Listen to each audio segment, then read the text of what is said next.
Donald Trump has just revealed the trigger point. Not only has he revealed his plan for the economy to do a turnaround, but also he just made a plea, a very interesting plea. It's another story I want to share with you with Jerome Powell. And it's very important because it runs right along the lines of what I've been warning about, what Powell is about to do based off of a political move. And so Donald Trump is trying to get ahead of that political move before he does it, because it is going to cause a ton of problems in the year 2025. All right, so I've got two stories, one out of the Financial Times, one out of Zero Hedge. I'd also like to remind you that the Investor Mortgage Pro course, it's pre-filming discount. It will never be this price again after it is finished. We have 6 videos left. If you want to learn how to prepare and get the financing for these homes that are falling in prices during this crash, there's the link. And that's the QR code. This story is out of Zero Hedge first. It says Trump reveals key pillars of Trumponomics: low taxes, sky-high tariffs. Powell will not be fired. And please wait for the second story, because this one will thrill you. Treasury Secretary Diamond and much more. Before the failed assassination attempt, before the catastrophic first presidential debate, Donald Trump gave Bloomberg an extensive interview in which he laid out the core tenets of Trumponomics 2.0 that will define his next presidency. Before I start telling you the highlights, I have to say one of the things that I absolutely loved that he did in his first presidency was that he lowered corporate tax. He gave corporations such a low tax rate that it incentivized them to keep money in their corporations rather than blowing it, thus causing the ability for these companies to grow.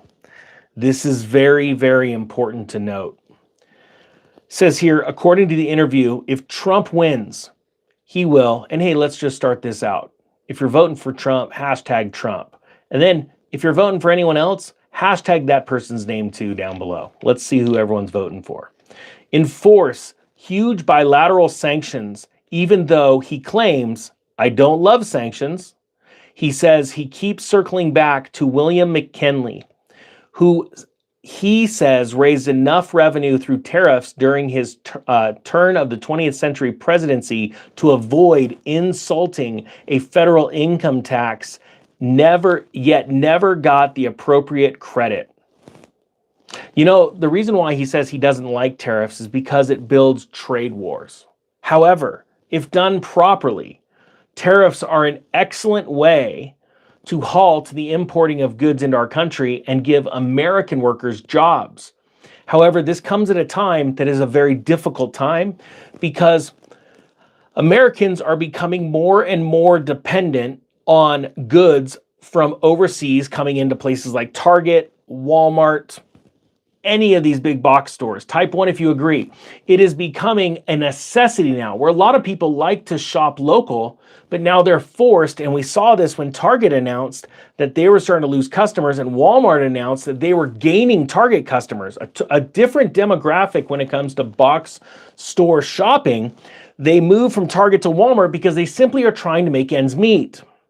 So this will come at a very difficult time when you add tariffs. Let me continue. Some more things that Donald Trump says he's going to do to the economy when he becomes president. And I didn't see who you were all voting for. Can you vote one more time? Hashtag it too. I want to see if there's anyone outside. Let's see how many people are voting for who. He's going to allow Jerome Powell to serve out his term as the chair of the Federal Reserve, which runs through May of 2026. I'm going to get to this second story, which is very important that you listen to it, why he's going to do that. This is a very important move he's going to do. He will allow corporate tax rate to as low as 15%. That is amazing. Do you know there are corporations that because they get taxed so heavily that they would assume throwaway money sometimes than to hold it back in their coffers and pay the tax. So when you lower the corporate tax rate this low, if it goes to 15%, mind blown right now. I will be opening up some C corporations, I'm not going to lie. My point being is that if they lower it this way low, companies will go, you know what? We're going to stop blowing money on R&D and some other things, and we're going to keep the money in the company, hold it, build it up, and we'll pay the tax. Do you know how much more tax that would bring in if companies like GE, Boeing, or all these large corporations that pay no tax, they turn around and go, wait a minute, we can keep the money in our company, build it up for some really big acquisitions, use our own profits to buy things, not take out debt, and all we got to pay is 15% on that? Yes, sign us up. Do you understand how big of a deal that is? Type 2 if you understand how big of a deal it is. Type 3 if you don't. I'm just curious, because a lot of people don't understand how this works. Matter of fact, most people don't understand that companies are in the business of making money, and making money is saving money. And so one way to save money is to not pay tax, because the tax rate's too expensive. But when you drop the tax super low and you become company friendly, do you know what happens? Companies from other countries that were built here. Think about Silicon Valley alone. Silicon Valley, built in America, invented, right? All these chips, all these great inventions that came over here in America, started here, and then shipped off overseas. And then companies started other satellite offices and things like that overseas because they want to save on corporate tax. He would immediately be calling back all of the companies that left America. How awesome is that? Can I get an amen if you think that's awesome? That is an awesome plan. And just so you know, I like Trump. I'm voting for him, but he's not a god, right? Everyone's got their faults. I got faults. Do you have faults? If you have faults, say yes. I'm going to just say yes. The ninja's got faults. But you know what? Every once in a while, every single one of us do something that deserves an attaboy. And so I'm going to say attaboy. All right? Now, and we're going to get to this other gauntlet part with what he's going to do with Jerome Powell, because this is extremely important. He says no longer plans to ban TikTok. Now, that's throwing me for a loop, quite frankly. He's considering Jamie Dimon to serve as Secretary of the Department of Treasury. Now, you're going to hear this from me right now. I believe that is a plan to keep your enemies close. Your friends close, your enemies closer. Do you agree with that? Type 5 if you agree with that. Curious. All right. Ambivalent, if not outright hostile, to the idea of protecting Taiwan from Chinese aggression and to U.S. efforts to punish Putin for invading Ukraine. You know, I believe there's got to be a little bit of that's going to be interesting. I got no thoughts on that, actually. While the broad strokes of Trumponomics might not be different from what they were during his first term, what's new is the speed and efficiency with which he intends to enact them. He believes he understands the levers of power much more deeply now. I agree with that. I think he's learned a lot in his first term and having to sit the second one out until he doesn't. He believes he understands the levers of power much more deeply now, including the importance of selecting the right people for the right jobs. We had great people, but I had some people that I would not have chosen for a second time, he says. It's becoming very political, very quiet with that. Now I know, just hashtag somebody that you think Trump should have fired in the first place and he didn't. Let's just put all this out there in this video, why don't we? He says, now I know everybody. Now I'm truly experienced. Maybe he is, or maybe he just is surrounded by better people. Here is the inner circle of Trump economic policy advisors. We have Larry Kudlow, Kevin Haslett, Scott Benesett, Russ Vought, and Arthur Laffer. It says here, in a world where everything else has been tried and has pushed U.S. debt to stratospheric levels that virtually assure the U.S. will lose the dollar reserve status in coming years.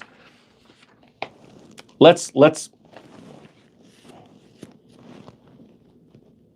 hashtag dollar's done, or Bush to put dollar is done in the comments if you believe the dollar is completely over. It's already lost. Not that it's going to go to nothing, not that it's going to go away and they're going to come out with some new thing.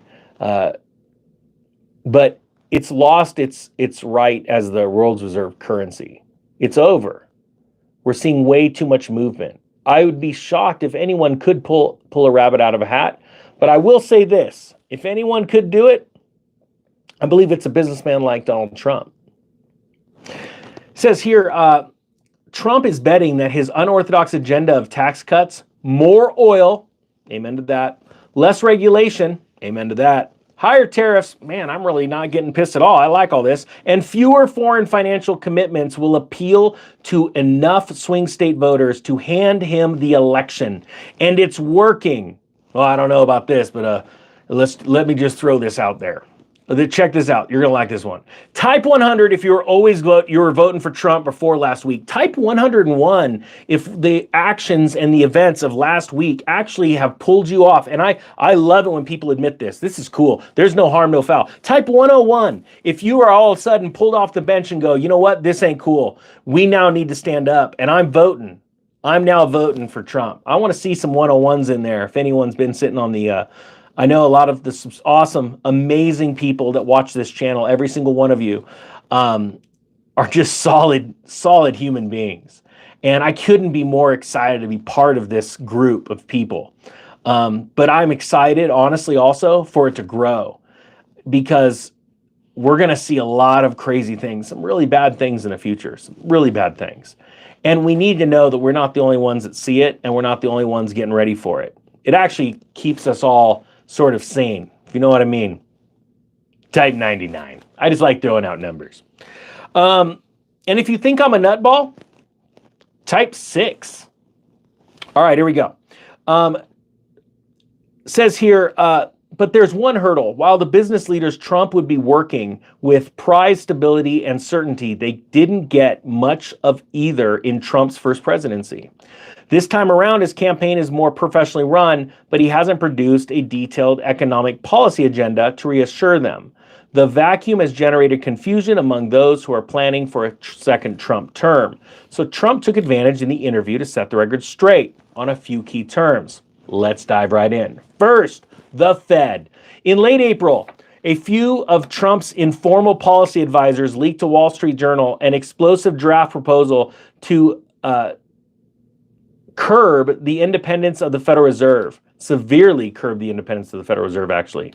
It was inferred that Trump had endorsed the idea, which didn't seem like a stretch given his prior attacks on Powell. In fact, the Trump campaign insisted he'd endorsed neither the proposal nor the leak, and his top campaign brass were furious about it. But the episode of was a consequence of Trump's still uninformed policy, which had left works from such think tanks as the Heritage Foundation battling to fill in the details. So even so, Trump has thoughts on interest rate policies, at least in the near term. The Fed, he warns, should abstain from cutting rates. Now that gets me to this second story. This is out of the Financial Times. Donald Trump warns the U.S. Fed chair not to cut rates before the election. Why? Two reasons. He understands that this is a political move, that they are being pressured by the left. 100% agree with that. Do you agree? Say, I agree. If you agree, give me a thumbs up emoji. If you disagree, give me a thumbs down emoji. He knows that what this is going to do is going to create more inflation, a rapid onset of inflation. You're going to see things like the stock market explode higher. You're going to see gold explode higher. You're going to see all this stuff explode higher, right? Bitcoin. People are going to dive into real estate for a very short time and speculate. People are going to refinance mortgages. It's going to sound like everything's awesome for a maximum amount of 6 months. The reason why I say 6 months is because that's 2 full quarters of data that we will have compiled of how bad it got. And you are going to see nothing like you have before in this inflation wave. That's what I've been referring to about this mini bout of hyperinflation that we are about to experience. Now, I honestly believe that Trump's request of Jerome Powell, now think about it, he's saying, hey, you're going to keep your job, and I don't want you to raise rates. He's trying his hardest to get him to not raise rates because he knows that he's going to have to deal with this inflation wave. that was created in this current presidency. All right? The other thing he understands, just like I've explained many times before, and if you understand it, you understand it. When this inflation wave hits, whoever is at the helm of the Federal Reserve will be forced to set rates higher than Volcker did. I know that sounds crazy, but it's a reality. The reality is you're being lied to about inflation, and if those numbers were calculated based off of 1980, 1970s metrics, we'd be at triple the inflation rate right now than what the government states. So when I tell you that the next Fed chairman, whether it be Paul Volcker, whether it be Jerome Powell or somebody else like Jamie Dimon, you have to understand they're going to have to spike rates. And that's when you're going to want to know things like this, how to go and get the money that no one else can. And even if they could, they're not going to want to, because they're going to have such little financial education about economic cycles. Their heads will be spinning while you're out there crushing it and making money. So let's dive back into inflation. His inflation plan. Trump has been ruthlessly critical of Biden's stewardship of the economy, but he sees in the anger generated by the high prices and interest rates an opportunity to woo investors who typically don't support Republicans, such as Black and Hispanic men. Trump says he'll bring down prices by opening up the U.S. to more oil and gas drilling. This is excellent. It would drive the price down of oil. It would give more Americans jobs. Sounds pretty awesome. I don't see a downside. I'll wait for you guys to give me a downside. Is there a downside? Just nope, no downside. Trump says he'll bring down prices by opening up the drilling. He says we have more liquid gold than anyone, even though the tariffs he plans on implementing will certainly lead to higher prices for imported goods. A report from the Peterson Institute estimates that that Trump's tariff regime would impose an additional annual cost of $1,700 for the average middle-income family. Well, let me ask you this. If that is true, and it imposed an additional $1,700, do you believe the addition in jobs and the money that would be circulating now in America that is currently leaving, because companies would be coming back, they would be paying taxes, those taxes would be able to fund things in America, because I guarantee you right now, and go ahead and hashtag Ukraine, because I love this crap. I ain't afraid of what's going to happen to the channel because of keeping my rights of free speech and what I believe to be true. Trump don't want a war with Ukraine. He's going to stop that in a second. Do you know how much tax dollars that's going to save us? Do you agree with that? Say yeah. No more war with Ukraine. If you agree with that, put it down in the comments section. And you know what? While you're at it, sign up for the newsletter, because you never know what's going to happen with the Ninja's channel. But I'm excited about this. Let's dive into immigration. Why don't we? Immigration. Let me ask you this. What would be a good thing to hashtag?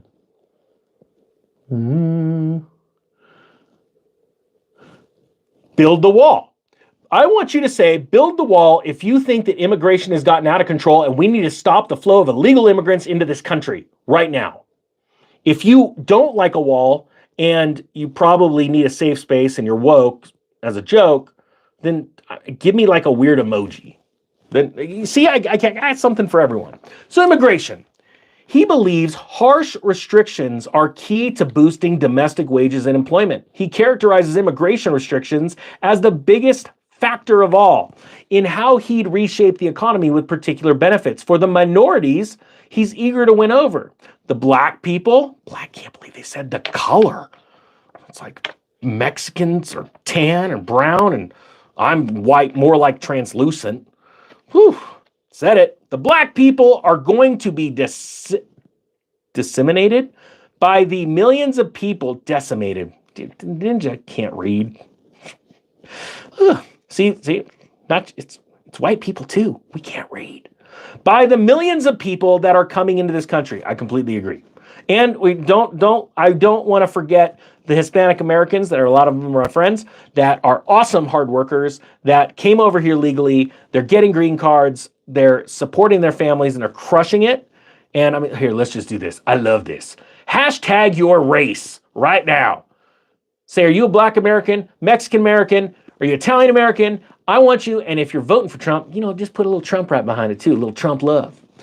They're already feeling it, he says. Their wages have gone way down. Their jobs are being taken by the, oh, dude. No, I'm not going to bring that up. To the gentleman that I shook your hand in the, because this is about what we're talking about, right? I shook your hand in the Walmart. I heard a crack. I'm sorry. I'm an ogre. I apologize. I always do that. I shake people's hands real strong, but it was a pleasure meeting you. Sorry. I met in a Walmart parking lot.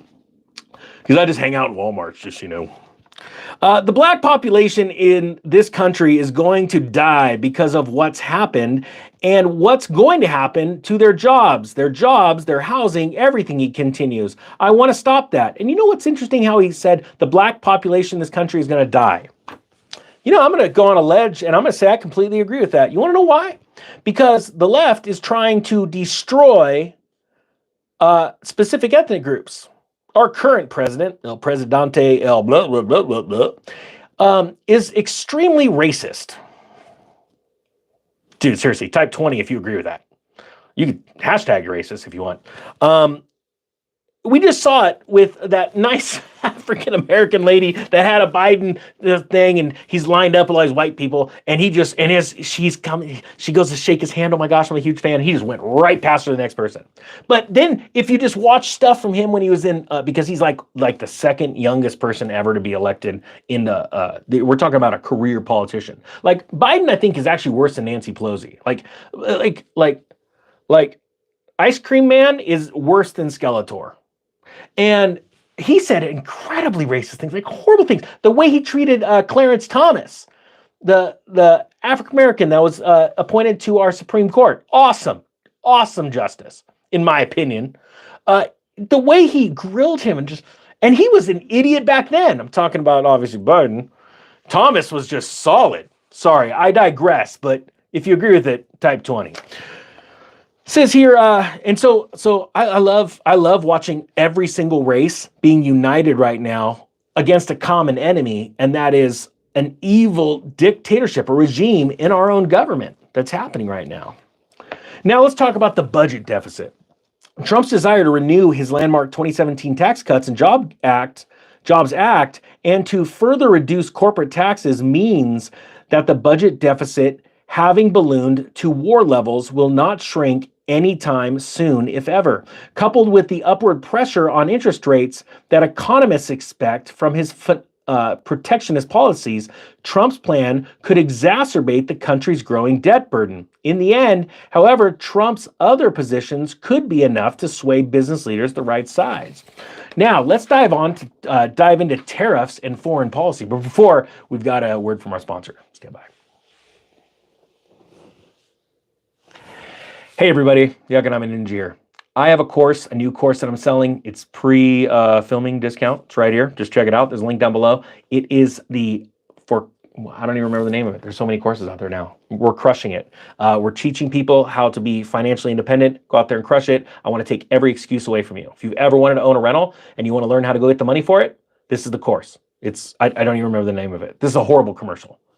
Go check it out. Oh, and once this sale's over, once the filming's done, it will never, ever, ever, ever be this price again. As a matter of fact, I've never offered such a deep discount. But all I want to see is that you have enough skin in the game to go take the course and then go do it and crush it.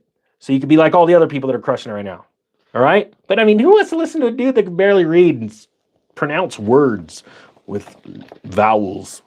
All right, tariffs and foreign policy. Thank you to my sponsor back there. As President Trump shattered the long-standing Republican, is it okay that I have a public service break for a second? Can I ask you real quick? Just think. Type 60 if it's okay that I have a commercial and I'm not repping some company or trying to sell you Nikes or something like that. I'm just gonna try and change the world and teach everyone, and I want to lead the best, the finest, the largest, most successful financial education company in the country ever. I know it sounds funny, but thank you so much to everybody that's hitting 60. And a lot of people, that are students in there, they can tell you what's going on. I'm a weirdo when it comes to instruction. Sorry, I'm going off on a tangent, but my stuff's pretty much always on sale. And I'm going to tell you something very brutally honest. When I say it's 75% off at 80% off, there's times where it get really low, right? The lowest is usually 80, this 85. Even people that have paid the full price, I've refunded every single person. Because my job's not to go and take people's money. It's to where you've got enough skin in the game to listen, and I've got a moldable mind, and I'm going to teach you everything that I went through, all my failures and my successes, and we're going to go out and crush it. And I'm leading the greatest life I've ever led ever before. That is my testimony. Like, I'm not joking. My life has changed forever since I've been able to teach people how to be successful. So I just want to take I want to give all my students the credit for trying, for taking a risk on me. But I want to say thank you. Taiwan, this is important. Asked about America's commitment to defending Taiwan from China, which views the Asian democracy as a breakaway province, Trump makes it clear that despite recent bipartisan support for Taiwan, he's at best lukewarm about standing up to Chinese aggression. Let me explain something that very few people understand. Taiwan, the current regime, or the family that created Taiwan a while ago, were all kicked out of communist China. Did you know that? Type 61 if you did. Type 61 if you didn't. And so there's a lot of tension between those two countries. And what we did is we dove in and invested money into Taiwan, and China's watched Taiwan reap those benefits. See, some people know this. So there's a lot of hard feelings between those two countries. Now, when you don't know enough about economic or governmental geopolitical history, you don't know how to deal with today's problems. Now, what Trump knows that most people don't, and I believe every single one of you do, type 63 if you do, we've been building insane amounts of warehouses and chip factories here in America over the last couple of years. That's actually the reason why our GDP has gone up. Shh, don't tell anyone, but that's really it. These zombie companies with these factories and stuff to take on the processing power. TSMC has moved over here, all that kind of stuff. So why would a president try and start a war with a superpower that's got nuclear and stealth capabilities, and they're right now building so many aircraft carriers? It's insane. Why would you pick on the big guy? Why? Especially when that guy is friends with the other big guy. It's called Russia. So Trump's lukewarm on helping them out. I actually applaud that. All right? We need to stop being the savior to the world right now, and we need to fix our problems from within. Get rid of the far radical left. Maybe they should be on a boat to China, not China, but Taiwan. Maybe we should send them off to a slow boat to China. I mean, that's how our country started. A bunch of crazy people got sent over here, and look at what happened. Maybe the radical left, we could put them on an island, and they can populate and turn into something good. Don't think that's going to happen. Saudi Arabia. Let's talk about this, because Saudi Arabia has ditched the dollar, right? His views about Saudi Arabia are far more amicable. He says he's spoken to Crown Prince Mohammed bin Salman within the past 6 months, though he declines to elaborate on the nature and frequency of their talks. He learned that from Russia. Asked if he worries that increasing U.S. oil and gas production would upset the Saudis. Oh, are you afraid of pissing off the Saudis? Why are you guys pumping all that oil over there? Thought we had a good thing going, U.S., till we screwed it up and stopped charging dollars. That's good going. Trump replies that he doesn't think so, pointing out once more to a personal relationship. He likes me. I like him, he says of the Crown Prince. They're always going to need protection. They're not naturally protected, he added. I'll always protect them. Trump blames Biden and former President Barack Obama, for the guy that's actually running the country, and for eroding U.S. relations with Saudi Arabia. Hey, type 68 if you agree. Obama's just got his hand shoved so far up Ice Cream Man's trousers that he's talking for him. So Ukraine, he doesn't give a crap about Ukraine, but he wants the war to end. That's going to be the summary. TikTok, the one exception to Trump's claim to not want to harm U.S. tech companies and to privilege domestic ones over foreign ones is TikTok, discussing his recent embrace of the Chinese-owned social media platform, where he's already quite popular. Trump mentions that banning it in the US would benefit a company and a CEO, he says, has no desire to reward. No, now I'm thinking about it. I'm for TikTok because you need competition, he says. Whoa, think about that. Think about that. If TikTok doesn't get banned, all of these other platforms are going to have to do something. Now, let me ask you this, and I'm probably going to get the biggest explosion right now. Type 1,000. No, don't do that. Don't do that. Nobody type 1,000. Give me an emoji if you agree that these big platforms have gotten so big and all this censorship, you're so pissed off about it, that they need outside competition to scare the piss out of them because they're taking away our First Amendment rights to free speech. Now, I guarantee you there's somebody that, okay, now I just had a vision of somebody sitting in their armchair, not able to do emojis, going, I don't even know how to use this thing. Crap, he's telling me, I believe it. I want an emoji. All right, fine. Type 1,000. 1,000 if you don't know what an emoji is. If you are so sick and tired of these big tech platforms taking away our First Amendment rights. Wait, did I screw that one up? Yes, I did. Whatever, we're going to go with it. All I think about is free speech and guns. Oh, crap, I said it. Anyway, okay, crypto. He, I don't know if you know this, but I'm sort of a fan of crypto, Bitcoin, XRP, and the like. His reversal on cryptocurrency has been marked by similar dynamics. Not long ago, he criticized Bitcoin as a scam and a disaster waiting to happen. Now he says it and other cryptocurrencies should be made in the USA. Ooh, and I got a special one up my sleeve. He frames this about face as practically necessary. A necessity. If we don't do it, China's going to figure it out, and China's going to have it, or someone else is going to have it, he says. Look, I want to thank you so much for watching. This sale, if you guys want to get ready for this, the sad thing is, and I mean this from the bottom of my heart, a financial collapse is coming no matter who becomes president. If it's the left, it's still going to happen because they're printing their way into hyperinflation. If Trump gets in, we are going to see a rug pull that will blow your mind, and we'll have a mini bout of hyperinflation. So you need to be ready for it. Be ready to buy assets. Don't let the banks do it. And just be ready. How do you get ready? Educate yourself. Start thinking differently. Hang out with different people.